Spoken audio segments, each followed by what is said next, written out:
బీడీ కార్మికుల సమస్యలను పరిష్కరించడంలో రాష్ట్ర ప్రభుత్వం పూర్తిగా విఫలమైందని Telangana beedi and cigar workers union జిల్లా కార్యదర్శి భాస్కర్ అన్నారు. బీడీ కార్మికులందరికీ జీవన భృతి 4016 రూపాయలు, రిటైర్మెంట్ పెన్షన్ 6000 రూపాయలకు పెంచాలని కోరుతూ జూన్ 29న జిల్లా కలెక్టరేట్ ముందు నిర్వహించే ధర్నాను జయప్రదం చేయాలని పిలుపునిచ్చారు.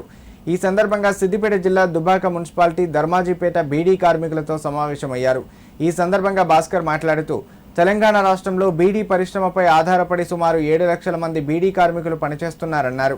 వీరి ఓట్లతో గెలవడం కోసం ఎన్నికల ముందు కాంగ్రెస్ అధికారంలోకి వస్తే బీడీ కార్మికులకు జీవన భృతి 4016 రూపాయలకు పెంచుతామని ప్రకటించి 2.5 సంవత్సరాలు గడుస్తున్నా ఎలాంటి బడ్జెట్ కేటాయించలేదని విమర్శించారు. ఈ నెల 29వ తేదీన కలెక్టరేట్ ధర్నాలో బీడీ కార్మికులు వేలాది సంఖ్యలో వచ్చి పాల్గొని విజయవంతం చేయాలని పిలుపునిచ్చారు. కార్యక్రమంలో నాయకులు సాజిద్, బీడీ కార్మికులు పాల్గొన్నారు.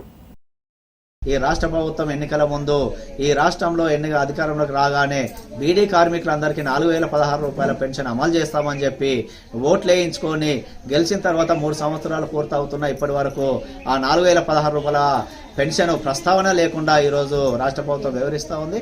కాబట్టి ఆ వెంటనే 4016 రూపాయలు అమలు చేయాలని చెప్పి సిఐటిగా డిమాండ్ చేస్తూ ఉన్నాం. వీటితో పాటు కేంద్ర ప్రభుత్వం ఈ గత ఎన్నికల కంటే ముందు కూడా ఈ రిటైర్మెంట్ అయినటువంటి వాళ్ళ పెన్షన్లు పెంచుతామని చెప్పింది. కానీ ఈరోజు పెరుగుతున్నటువంటి దానికి అనుకూలంగా welfare board, pension welfare board నుంచి ప్రతి కార్మికురాలకి 50 సంవత్సరాలు నిండిన తర్వాత రాజీనామా చేస్తే రిటైర్మెంట్ పెన్షన్ 6000 రూపాయలు ఇవ్వాలని చెప్పి డిమాండ్ చేస్తా ఉన్నాం. ఈ 6000 రూపాయలు కూడా ఈ కేంద్ర ప్రభుత్వం మీద పైసా కూడా భారం పడేటువంటి పరిస్థితి లేదు.